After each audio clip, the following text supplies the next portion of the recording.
This is part 2 of our discussion on the Tagalog verbs equivalent to the English verb to plant.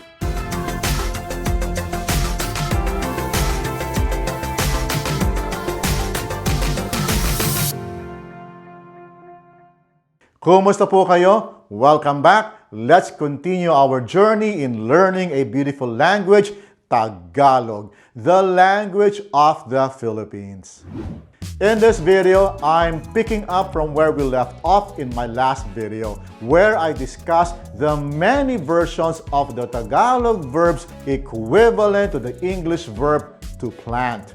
In that video, we have learned that the root word TANIM is plant in Tagalog. But to use that to form a verb, it turns into two verbs, to plant and to ingrain, like sticking something in your brain. We have learned of these verbs. TUMANIM, to be ingrained. MAGTANIM, to plant. MATANIM, to be able to plant. ITANIM, to plant or to ingrain something in someone's head. TANIMAN, to plant on a certain spot. We will use them in simple sentences in the progressive, completed, contemplative, and recently complete aspects. This is how Tagalog verbs are conjugated and not by tenses. Tara, simulan na natin. Let's begin with the progressive aspect or nagaganap. This is when the action is currently happening. Please take note of the placements of the affixes represented by the yellow letters. The white letters are duplicates of the first two letters of the root word TANIM, T and A. Please take note of their placements too. Here goes. Tumatanim sa isip ko na di na siya babalik. It is being ingrained in my mind that he or she will not come back. Tumatanim sa ulo ko na di kami bagay. It is being ingrained in my head that we don't look good together. Tumatanim sa utak ko na wala na siya. It is being ingrained in my brain that he or she is gone. In these examples, the subject is omitted because it is understood. In English, you have to use it to describe the subject in this context. Not so in Tagalog. Nagtatanim ako ng halaman. I am planting a plant. Nagtatanim is an actor-focused verb. As such, it emphasizes the actor or doer of the action. In this case, it is ako or I who is the focus of the sentence and no one else. Nagtatanim siya ng bulaklak. He or she is planting a flower. Nagtatanim sila ng palay. They are planting rice. Natatanim ang palay sa palayan. Rice can be planted in the rice field. Natatanim is an actor-focused verb. The ang palay is the subject. The actor in this case is ang palay. That is being referred to be the crop that can be planted in the rice field and nothing else. Natatanim ko ang palay sa palayan. I am able to plant rice in the rice field. The focus here is ko or I. I am the one able to plant rice in the rice field and no other person. Itinatanim ko ang buto ng kalabasa.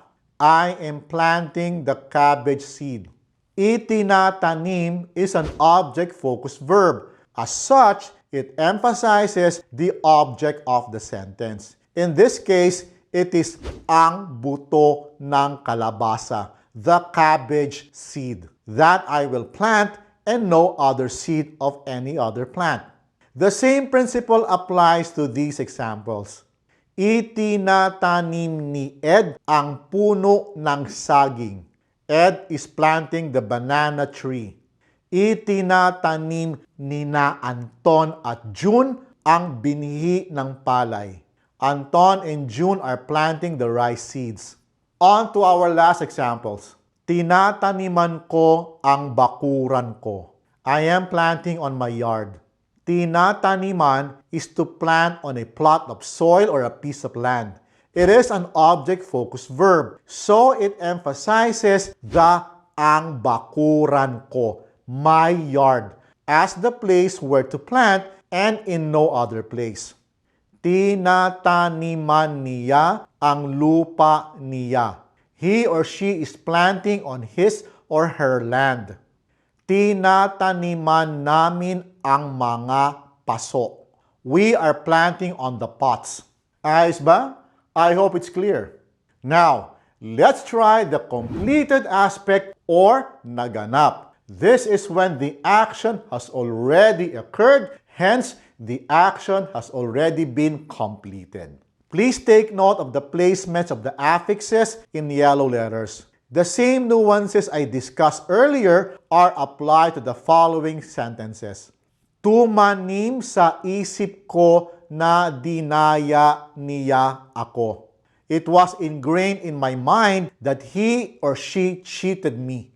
Again, the subject is omitted because it's implied. Let me just point out that dinaya is to be cheated like being cheated in a game or in a bet. To be cheated romantically, you use a different word, pinagtaksilan, from the root word taksil, which means treacherous. Got it? Let's continue. Tumanim sa ulo ko na masama siya. It was ingrained in my head that he or she is bad. Tumanim sa kaisipan ko na may multo. It was ingrained in my consciousness that there is a ghost. Nagtanim ako ng kamote sa bakuran. I planted sweet potato in the yard. Nagtanim kami ng bulaklak sa hardin. We planted a flower in the garden.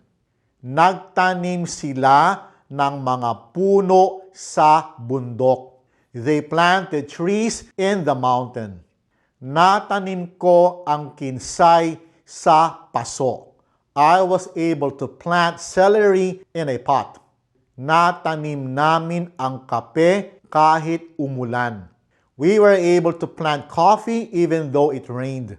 Itinanim ko ang binhi ng saging. I planted the banana seed. Itinanim mo ang bulaklak, di ba? You planted the flower, didn't you? Itinanim ni Marie ang binhi ng kalabasa kahapon.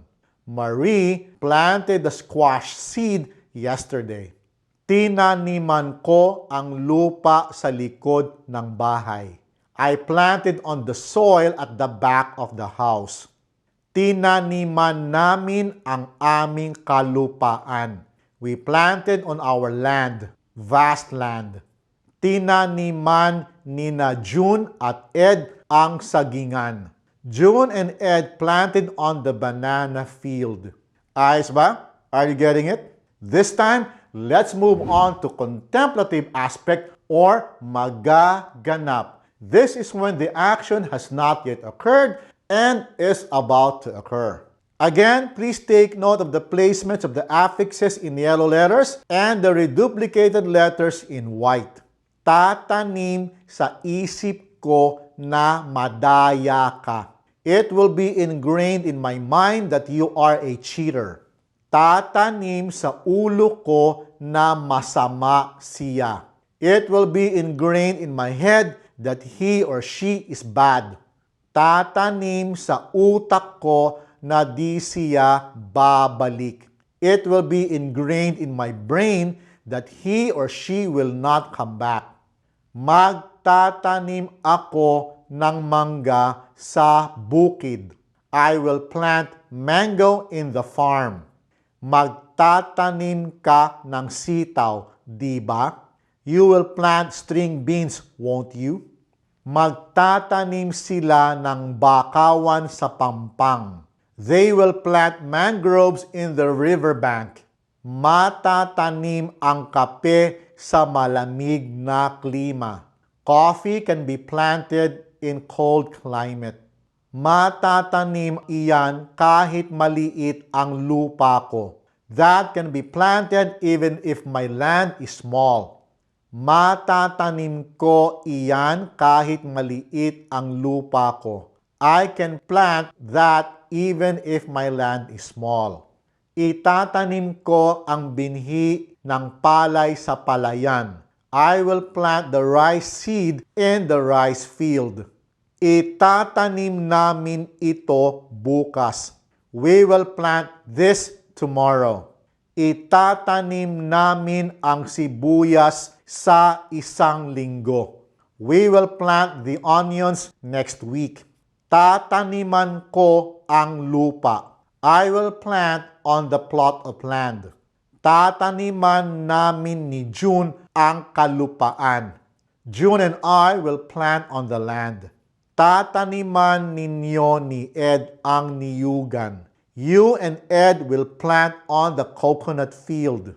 The last aspect I will discuss is recently complete or katatapos. This is when the action has just occurred not too long ago. Hence, the action has recently been completed.